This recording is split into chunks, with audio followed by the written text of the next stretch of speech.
raha ny zava-misy eto amin'ny firenena na dia anatin'ny setry ny zavakanto ary dia misy fanovana tokony tao. Ohatra anankiray ho resahako ny volavolan-dalàna izay nanina teny anivon'ny Antenimiery, izay nanina tamin'ny fomba ataontsika hoe antsokosoko kanefa mifehy ny tontolon'ny sarihetsika sy ny zavakanto. Reny zany aminay dia efa midika hoe tokony misy fanovana. Ankoatran'izay moa zany fantatsika tsara fa ao anatin'ny hoe manomana fifidianana ny firenena. Tsisy maratsy ny anaovana fifidianana fa saingy izao kosa misy zavatra tsy maintsy jerena.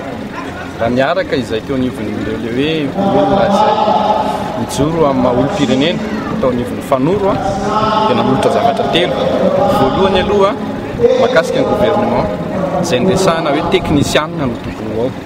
Dia raha antsika mahita inona ny vokatry ny zavatra tao amin'izao fotoana izao. Ny faharoa ny lalam-pifidianana. Ny zavatra navoaka ny ACC dia misy zavatra fafana tao. Dikan'izay tokony misy zavatra tokony mahitsy tao ary nanolotra ihany koa zany miaraka tamin'ny faharoa. Ny farany moa zany dia ny fampiarana n'ilay fifidianana. Toka ho ampiarana ny fifidianana kanefa amina endrika tsy feno na petatoko dia mazava ho azy fa ho forom-petatoko no avy. Ny tinambara angamba ny ankoatran'izay dia mahakasika ny zava-nisy izay zany amin'ny maha-olom-pirenena dia izao hoe tokony hijoro olona vonona sy vanina izay mieritreritra rehetrarehetra tia tanindrazana sy tia hanavitra firenena.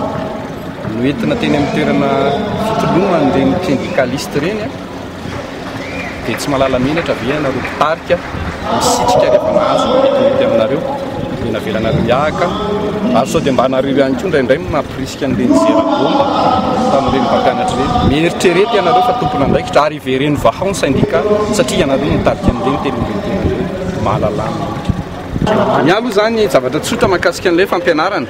Niza angamba mahatsiaro ny tena ny olom-pirenena dia nandray fampianarana ary ny mpampianatra no anisan'ny verina olona vonona sy vanina voalohany. Raha fampianarana sy fanabeazana natolotra anao aza-bomba no omena azy.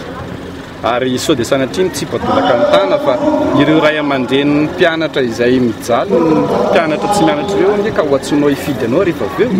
Sao adinonao fa mbola hifidy anao reo rehefa avy eo ka samy mieritreritra ny mpitondra fanjakana ny izay rehetrarehetra tompona andraikitra satria marary ny ireny matomboka ray.